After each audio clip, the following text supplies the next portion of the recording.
আপনার ভোটার কার্ডে serial number, নাম বা ঠিকানা বদলে গেছে। আগে 2002 সালের ভোটার লিস্টের নাম ছিল, এখন নেই। তাহলে এই ভিডিওটি আপনার জন্য অত্যন্ত গুরুত্বপূর্ণ। একসাথে জেনে নিন সব সমস্যার সমাধান একেবারে শুরু থেকে শেষ পর্যন্ত। নমস্কার বন্ধুরা, আপনাদের সবাইকে স্বাগতম জানাই এসআর ওয়ার্ল্ডের আরও একটি নতুন ভিডিওতে।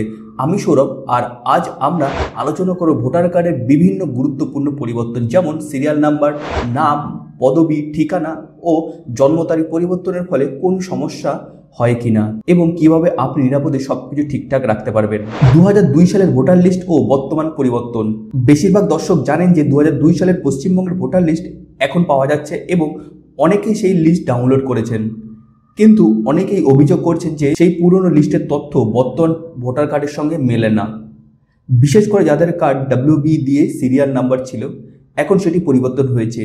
এটা স্বাভাবিক, কারণ নির্বাচন কমিশন পর্যায়ক্রমে কোড নাম্বার এবং তথ্য আপডেট করে। সিরিয়াল নাম্বার পরিবর্তন। আপনার ভোটার কার্ডের সিরিয়াল নাম্বার যদি পরিবর্তন হয়ে থাকে তাহলে চিন্তার কিছু নেই, কিন্তু আপনার নিরাপত্তার জন্য 2002 সাল, 2001 সাল বা 2022 সালের ভোটার লিস্ট রেখে দিন।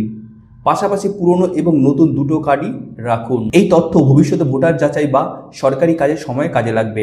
নাম, মিডল নেম ও পদবি পরিবর্তন। অনেক ভোটার কার্ডে নাম বা পদবি কারেকশন করেছেন, যেমন কুমার বা নাথ অনেকেই বাদ দিয়েছেন। বিশেষ করে বিবাহিত মহিলাদের পদবি বদলের ঘটনা বেশি দেখা যায়। এই পরিবর্তনের ক্ষেত্রেও কোনো সমস্যা নেই, কিন্তু পুরনো ও নতুন দুই কার্ডই রাখলে ভবিষ্যতের জন্য ভালো। পাশাপাশি সংশ্লিষ্ট বছরের ভোটার লিস্টও সংরক্ষণে রাখুন। ঠিকানা পরিবর্তন। অনেকে 2002 সালে এক জায়গায় ছিলেন, এখন অন্য জায়গায় বসবাস করছেন। সেক্ষেত্রে ভোটার কার্ডের ঠিকানা বদল করা হয়েছে, এটাও স্বাভাবিক।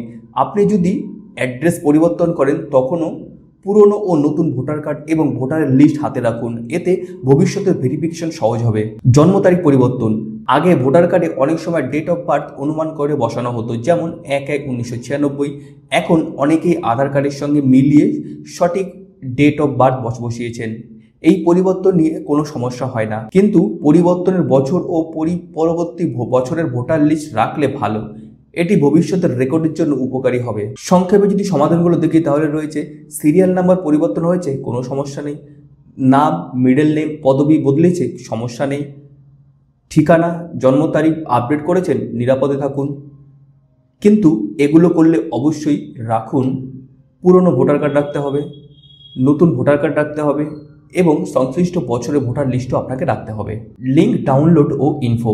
আপনি যদি এখনও 2002 সালের ভোটার লিস্ট ডাউনলোড না করে থাকেন তাহলে এই ভিডিও ডেসক্রিপশনের বক্সে দেখুন, আমরা ডিরেক্ট ডাউনলোড লিঙ্ক দিয়ে দিয়েছি। সেখান থেকে আপনার জেলার ভোটার লিস্ট আপনি ডাউনলোড করে নিতে পারেন। আশা করছি এই নিয়ে আপনাদের আর কোনো কমেন্ট থাকবে না। যদি থেকে থাকে অবশ্যই নিচে কমেন্ট বক্সে কমেন্ট করে দেবেন, আমরা তার উত্তরও কিন্তু আপনাদের দিয়ে দেবো। ওকে, এই ছিল আজকের মূল বিষয়। আশা রাখছি ভিডিওটা আজকে আপনাদের খুব হেল্পফুল হবে। তো ভিডিও যদি আপনাদের একটু ভালো লেগে থাকে এবং কোনো কাজে এসে থাকে তো অবশ্যই ভিডিও লাইক করে শেয়ার করে আমাদের চ্যানেলটিকে সাবস্ক্রাইব করে রাখুন। ওকে, খুব ভালো থাকবেন, সুস্থ থাকবেন। Thank you and Jai Hind.